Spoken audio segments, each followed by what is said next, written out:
ভয়াবহ আকার ধারণ করেছে দেশে বিদ্যুৎ সংকট। তীব্র লোডশেডিংয়ে অতিষ্ঠ হয়ে পড়েছেন সাধারণ মানুষ। বিশেষ করে গ্রামাঞ্চলের অনেক এলাকায় ঘন্টার পর ঘন্টা বিদ্যুৎ না থাকায় দুর্ভোগ বেড়েছে কয়েক গুণ। পালা করে বিদ্যুৎ সরবরাহ বন্ধ রাখা হচ্ছে ঢাকায়ও। বিদ্যুৎ সংকটে একরকম মুখ থুবড়ে পড়েছে দেশের ছোট বড় শিল্প কারখানার উৎপাদন। দীর্ঘ সময় বিদ্যুৎ না থাকায় ব্যাহত হচ্ছে কারখানার কার্যক্রম, তৈরি হচ্ছে উৎপাদন ও কর্মসংস্থান নিয়ে অনিশ্চয়তা। বিদ্যুৎ সংকটের প্রভাব পড়েছে কৃষিতেও। সেচ কাজ ব্যাহত হওয়ায় উদ্বেগ বাড়ছে কৃষকদের মধ্যে।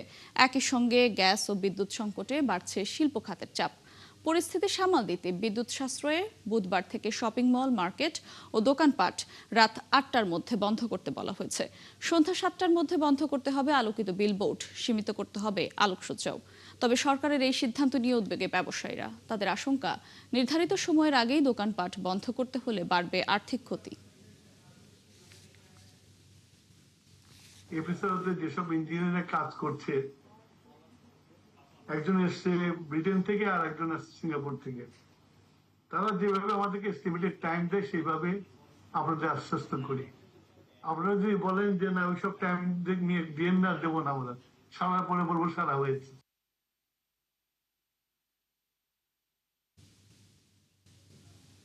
লোডশেডিং এর আরো খবর জানাতে নারায়ণগঞ্জের রূপগঞ্জ থেকে যুক্ত হচ্ছেন সহকর্মী রিয়াজ হোসেন।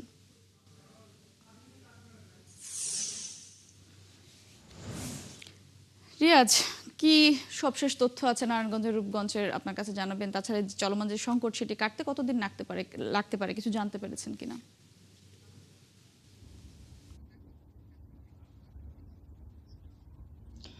মোটু সেই মুহূর্তে আমি দাঁড়িয়ে আছি নারায়ণগঞ্জের রূপগঞ্জের শিল্পাঞ্চল ক্ষেত্রে একটি পৌরসভা, কাঞ্চন পৌরসভা। এই কাঞ্চন পৌরসভা কিন্তু আমি বিশেষ করে কাঞ্চন বেজিক এলাকায় এই বাজারের আশেপাশে 70টির মতো বড় বড় ছোট বড় বিভিন্ন পাওয়ারলুম সব বিভিন্ন কারখানা রয়েছে। এখানে চাদর, বেডশিট, প্যান্টের কাপড়, শার্টের কাপড় সব বিভিন্ন কাপড়কে এখানে উৎপাদন করা হয়। তো এখানে কিন্তু আমরা যারা স্থানীয় ব্যবসায়ী তারা সাথে আমরা কথা বলে জানতে পেরেছি গত কয়েকদিন লোডশেডিংয়ের কারণে কিন্তু তাদের উৎপাদনটা অনেকটাই ব্যাহত হচ্ছে। তারা বলছে যে এইভাবে চলতে থাকলে তাদের ব্যবসা চালানোটাই অনেকটাই হিমশিম খেতে হবে। আর যারা এখানে তাঁতিরা আছে তারা তাদের সাথে কথা বলে তারা বলছে তাদের যে উৎপাদন, কারণ তারা উৎপাদনের উপরে কিন্তু তাদের সেই সাপ্তাহিক বেতনটা আসে, সেটা কিন্তু তারা এই সপ্তাহে কিন্তু একেবারে অনেকটাই কম পাচ্ছে বলে তারা আমাদেরকে অভিযোগ করেছে। আরেকটা কথা জানি, শুধু শিল্প কারখানা নয়, শিল্প কারখানার পাশাপাশি রূপগঞ্জের বিশেষ করে যে কায়েতপাড়া, রূপগঞ্জ ইউনিয়ন, দাউদপুর ইউনিয়ন এলাকায় কিন্তু লোডশেডিংয়ের প্রবণতা অনেকটাই বেশি। এইসব এলাকার মানুষ কিন্তু বিশেষ করে যারা শিক্ষার্থী আছে তারা কিন্তু রাতের বেলা লেখাপড়া করতে তারা একটা বিঘ্ন করছে এবং প্রচন্ড গরমের তাপদাহতে কিন্তু রাতে অনেকে কিন্তু রাত্রি যাপনটা এবং ঘুমানোতে অনেকটাই সমস্যাগ্রস্ত হচ্ছে বলে আমাদেরকে জানিয়েছে।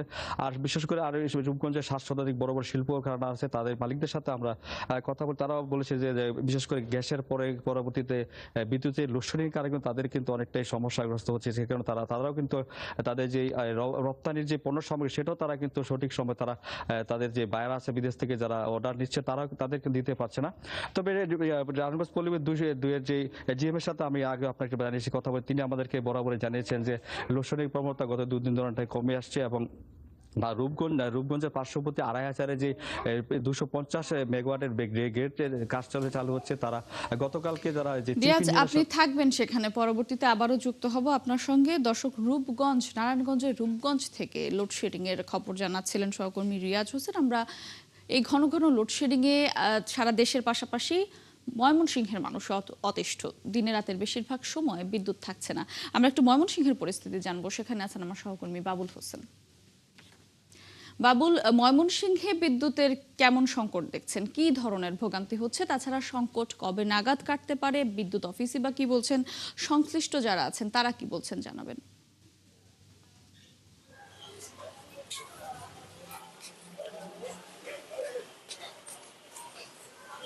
ময়মনসিংহ বিদ্যুৎ বিতরণ বিভাগ 2 এর নির্বাহী প্রকৌশলী সুব্রত জানিয়েছেন যে পিক আওয়ারে 90 মেগাওয়াটের মতো চাহিদা রয়েছে। সেখানে তারা সর্বোচ্চ বরাদ্দ পাচ্ছেন 60 থেকে 70 মেগাওয়াট। এই হিসেবে 30 মেগাওয়াটের মতো প্রতিদিন তাদেরকে লোডশেড করতে হচ্ছে। এর প্রভাবে পুরো ময়মনসিংহের শহর এলাকা দিনের পুরো সময় এবং কি রাত পর্যন্ত পালা করে সেই লোডশেডিং করতে হচ্ছে। এতে করে ঘন্টার পর ঘন্টা, অর্থাৎ বলা চলে যে প্রতি 1 ঘন্টা পর পর লোডশেডিং করতে হচ্ছে। এবং যেটি শহর কি গ্রাম সবখানে একই অবস্থা। আমরা যেটি দেখেছি যে গ্রামে এই অবস্থা আরো ভয়াবহ।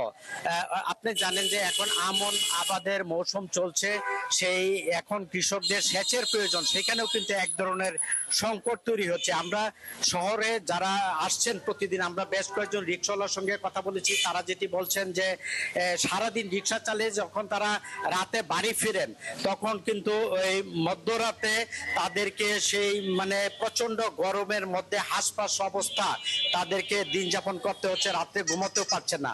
আমরা কিছুক্ষণ আগে একজন ইয়ার সঙ্গে কথা বলছিলাম, লন্ড্রির ব্যবসায়ীর সঙ্গে। তিনি বলছিলেন যে দিনের বেশিরভাগ সময়ে বিদ্যুৎ না থাকা তাদেরকে অলস বসে থাকতে হচ্ছে, এবং তারা যে ব্যবসার যে দোকানপাটের দোকানের যে ভাড়া সেটি তারা পরিশোধ করতে পারছেন না। এবং তাদের ধন্যবাদ বাবুল, আপনি থাকবেন। আমরা পরবর্তীতে আবারও যুক্ত হব আপনার সঙ্গে আপডেট জানতে। দর্শক, ময়মনসিংহের আসলে লোডশেডিং এর যে পরিস্থিতি সেটি জানাছিলেন সহকর্মী বাবুল হোসেন। এদিকে আবারও তীব্র গ্যাস সংকটে শিল্পনগরের নারায়ণগঞ্জ। গ্যাসের চাপ কমায় জেলার বেশিরভাগ সিএনজি ফিলিং স্টেশন প্রায় বন্ধ। সেই সঙ্গে ব্যাহত হচ্ছে শিল্প কারখানার উৎপাদন। আর বাসাবাড়িতেও ঠিকমতো চুলা চলছে না। চরম দুর্ভোগে যানবাহন চালক, কারখানা মালিক আর সাধারণ বাসিন্দারা। হাবিবুর রহমানের তথ্য ছবিতে প্রতিবেদন। আবারও গ্যাসের জন্য হাহাকার। গ্যাস না থাকায় প্রায় বন্ধ নারায়ণগঞ্জের সিএনজি স্টেশনগুলো। জেলার বিভিন্ন এলাকা ঘুরে দেখা গেছে ৩৩টি সিএনজি স্টেশনের কোথাও গ্যাস সরবরাহ নেই, কোথাও চাপ কম। ফলে ঘন্টার পর ঘন্টা অপেক্ষা করেও গ্যাস পাচ্ছেন না চালকরা। অনেকেই এক স্টেশন থেকে অন্য স্টেশনে ছুটছেন। শুধু পরিবহন খাত নয়, গ্যাস সংকটের প্রভাব পড়েছে শিল্প কারখানাতেও। গ্যাসের চাপ কম থাকায় অনেক কারখানায় উৎপাদন কমে গেছে। এতে লোকসানের আশঙ্কায় সংশ্লিষ্টরা। আমাদের যে যাত্রীর সময়টা, ওই সময় মতন আমরা গ্যাসটা পাইতেছি না। আমাদের এমন সময় আমরা গ্যাসটা পাই তো আমাদের পুরো রাস্তা থাকে খাইলা। মহাজন দাঁড়াই রয়েছে জমা লইয়া, আমরা জমা পাবো সকাল থেকে এই পর্যন্ত 1 টাকা ইনকাম করিনি। ছেলেমেয়ের পড়ালেখা আছে, স্কুল খরচা আছে, বাসার খরচা আছে, এগুলো তো পোষাইতে পারতেছি না। সকাল 8টা বাজে আইসা এখন তো পাই নাই, এরপরও রাত 12টা বাজে পাবো কিনা ওইটাও সন্দেহ। তবে সবচেয়ে বেশি দুর্ভোগে আছেন বাসাবাড়ির মানুষ। দিনের বেশিরভাগ সময় চুলায় গ্যাস না থাকায় রান্না করতে পারছেন না। সংশ্লিষ্টরা বলছেন, দ্রুত গ্যাসের চাপ স্বাভাবিক না হলে সংকট আরো তীব্র হতে পারে। আর আমাদের গ্যাসের সংকট যদি 23 তারিখের মধ্যে না হয়, যেটা একদম ফাইনালি প্ল্যাটফর্ম, তাহলে আমরা লাগাতার আমাদের স্টেশনগুলি বন্ধ করার জন্য আমরা চলে যাব। এই ক্ষেত্রে আমাদের আর কোনো কিছু করার বাকি থাকবে না। গ্যাস সংকটে বিপর্যস্ত নারায়ণগঞ্জের পরিবহন, শিল্প ও জনজীবন। দ্রুত কার্যকর ব্যবস্থা নেওয়ার আবেদন গ্রাহকদের। মনিরা কাজুরি, ৭১। রাজধানী ঢাকার 416 বছর পূর্তি উপলক্ষে নানা আয়োজনের অংশ হিসেবে রাজধানীতে অনুষ্ঠিত হয়েছে সাইকেল র্যালি। শুক্রবার সকালে ঢাকা বিশ্ববিদ্যালয় থেকে শুরু হয়ে র্যালিটি শেষ হয় নগর ভবনে গিয়ে। ঢাকা দক্ষিণ সিটি কর্পোরেশনের আয়োজনে র্যালিতে অংশ নেন সড়ক পরিবহন ও সেতু প্রতিমন্ত্রী হাবিবুর রশিদ হাবিব। তিনি বলেন, ঐতিহ্য ধরে রেখে ঢাকাকে একটি আধুনিক ও নিরাপদ শহর হিসেবে গড়ে তোলা হচ্ছে। শহরের প্রতিটি সড়কে যেন নিরাপদে সাইকেল চালানো যায় সেই পরিবেশ গড়ার আশ্বাস দেন তিনি। এ সময় ঢাকা দক্ষিণ সিটি কর্পোরেশনের প্রশাসক আব্দুস সালাম বলেন, হৃদয় দিয়ে ঢাকাকে ভালোবাসলেই একটি সুন্দর শহর উপহার দেওয়া সম্ভব। নাগরিকরা সচেতন হয়ে নিজ নিজ আঙিনা পরিষ্কার রাখলে ঢাকা দ্রুত বদলে যাবে বলেও মন্তব্য করেন তিনি।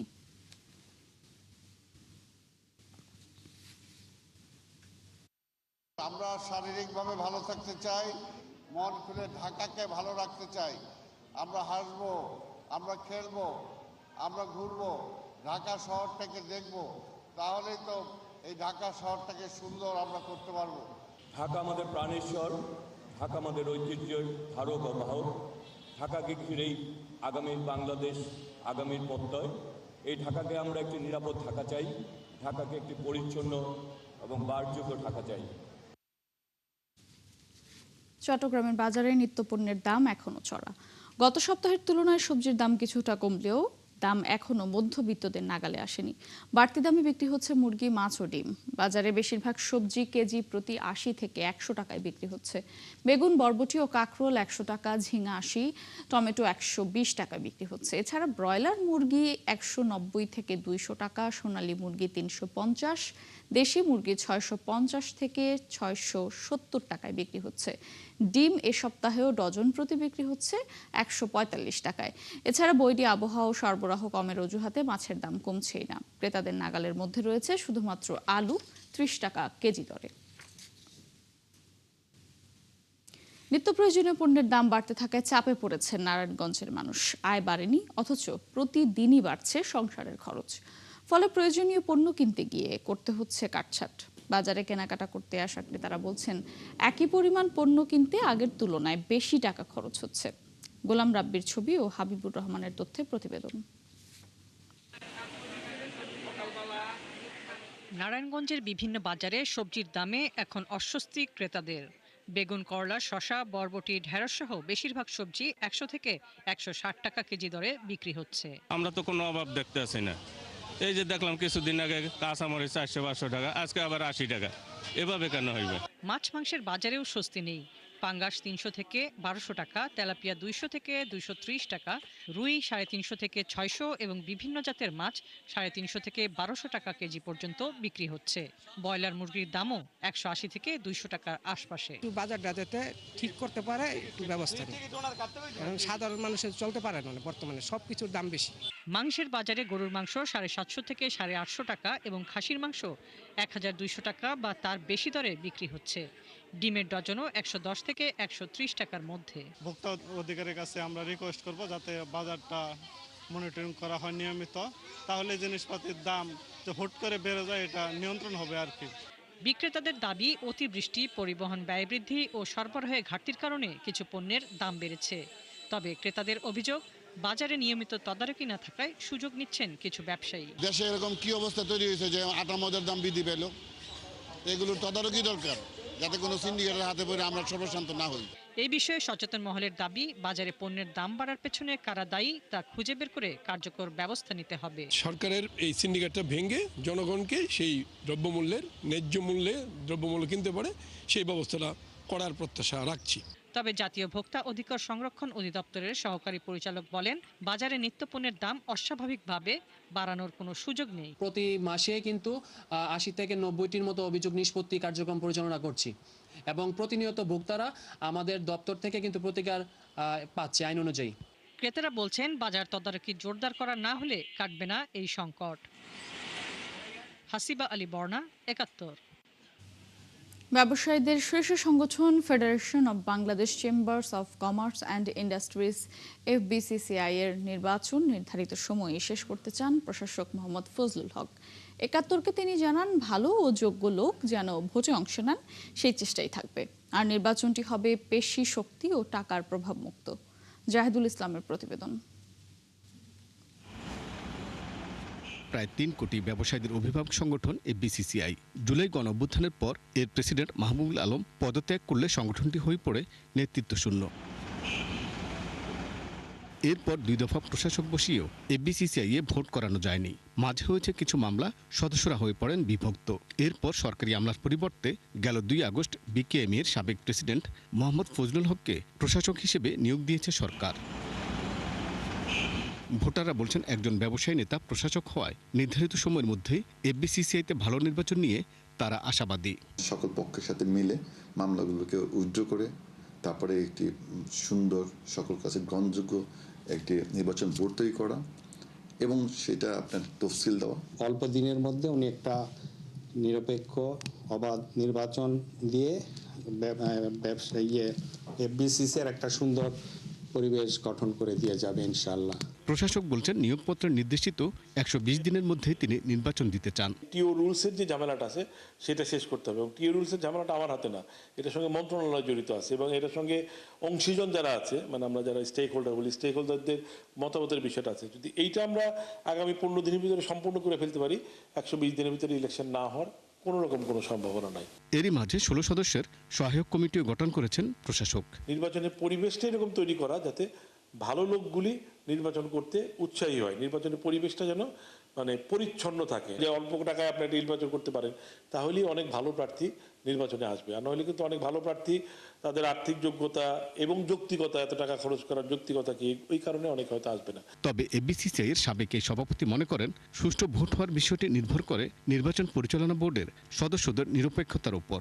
এমন ব্যক্তিদের নির্বাচন বোর্ডে নিতে হবে যারা সবার কাছে গ্রহণযোগ্য আর কি, বিতর্কিত না হয়, এরকম লোক দিয়ে যদি করা যায় এবং তাদের যদি বলিষ্ঠতা থাকে তাহলে নির্বাচন সুষ্ঠু না হওয়ার কোনো কারণ নেই। বাংলাদেশে থাকা বিদেশি বাণিজ্য সংগঠন ছাড়া বাকি চেম্বার এবং অ্যাসোসিয়েশন এফবিসিসিআই এর অন্তর্ভুক্ত। জাহিদুল ইসলাম, ৭১, ঢাকা। বর্ষা সবার কাছে স্বস্তির হলেও যশোরের ভবদহবাসীর কাছে দীর্ঘ দুর্ভোগের নাম। এবছর জুলাই পর্যন্ত হওয়া ১,০০০ মিলিমিটার বৃষ্টিতে ডুবে গেছে বিস্তীর্ণ এলাকা। অথচ গত ৪ দশকে জলাবদ্ধতা নিরসনে নেওয়া হয়েছে একের পর এক প্রকল্প, খরচ হয়েছে শত শত কোটি টাকা। তবুও বর্ষা এলেই ফিরে আসে পুরনো দুর্ভোগ। পানি উন্নয়ন বোর্ড বলছে চলমান প্রকল্পের কাজ শেষ হলে স্থায়ী সুফল মিলবে। এস.এম. ফরহাদের তথ্য ও রাব্বিয়াল আমিনের তোলা ছবিতে প্রতিবেদন। দৃষ্টি সীমানার শেষ পর্যন্ত শুধুই পানি, ডুবে আছে ঘরবাড়ি, সড়ক আর ফসলের মাঠ। বাড়ি থেকে বের হবার একমাত্র ভরসা বাঁশের সাঁকো কিংবা ছোট ডিঙি নৌকা। বছরের পর বছর এমনই পানিবন্দী জীবন যশোরের ভবদহবাসীর। অথচ এই জলাবদ্ধতা নিরসনে গত ৪ দশকে নেওয়া হয়েছে ২১টিরও বেশি প্রকল্প। তবে কাজ শেষ হয়েছে ২টির। খাল পুনঃখনন, নদী সংস্কার ও পানি নিষ্কাশনেও ব্যয় হয়েছে বিপুল অর্থ। তবুও বর্ষা এলেই সেই পুরনো দুর্ভোগ ফিরে আসে। পানির কারণে আমরা বাড়ি থেকে বের হতে পারতেছি না। ছোট বাচ্চাদের, সব মুরব্বীরা কেউ সুস্থ না, সবাই অসুস্থ হয়ে পড়তেছে। মেয়ে নিয়ে আমাকে খুব কষ্টের দিন যাচ্ছে।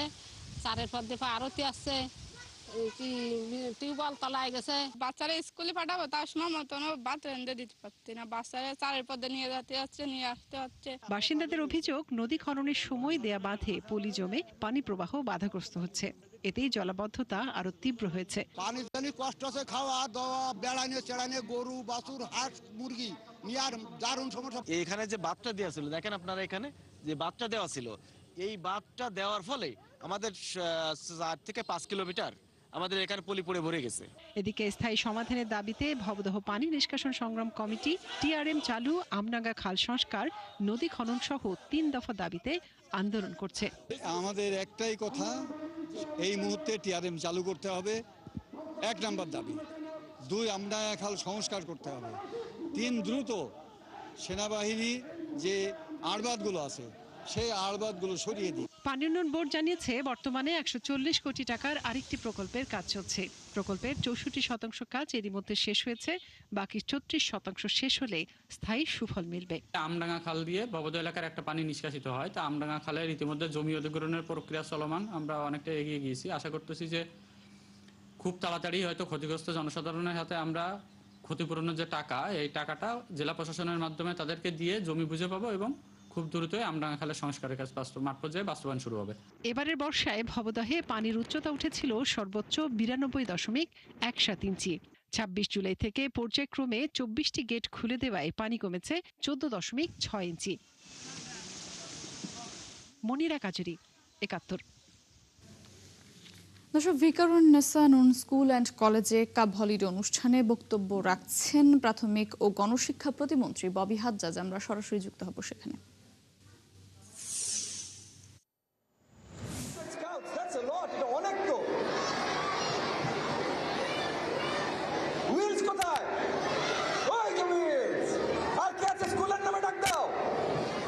স্কুলের নাম নাই তোমাদের?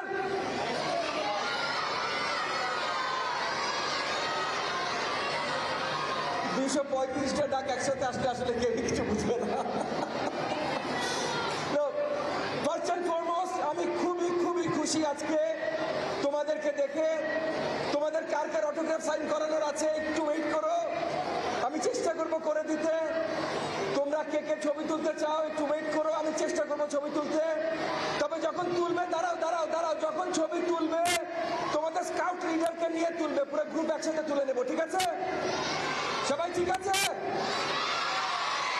ওকে, ওয়ান্ডারফুল ওয়ান্ডারফুল। আজকে আমাদের অনেক কিছু হবে। আমাদের স্কাউট লিডাররা, আমাদের স্কাউট কমিশনাররা অনেক ব্যবস্থা করেছে আমাদের জন্য। অনেক খেলাধুলা আছে। তোমরা সবাই স্কাউটিং পছন্দ করো না? পিছের দিকে বোধহয় একটু কম পছন্দ করে। পিছে তোমরা পছন্দ করো স্কাউটিং না? পিছে ওরা শুনতেই পাচ্ছে না। আরেকবার দেখি তো, স্কাউট তালি বাজাও জোরে।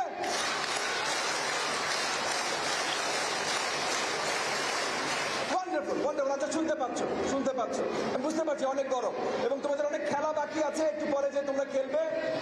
সো তোমরা স্কাউটিং করো। আমরা চেষ্টা করব আগামী দিনগুলোতে তোমাদের স্কাউটিং এর যেন আরো মজার মজার জিনিসপত্র হয়।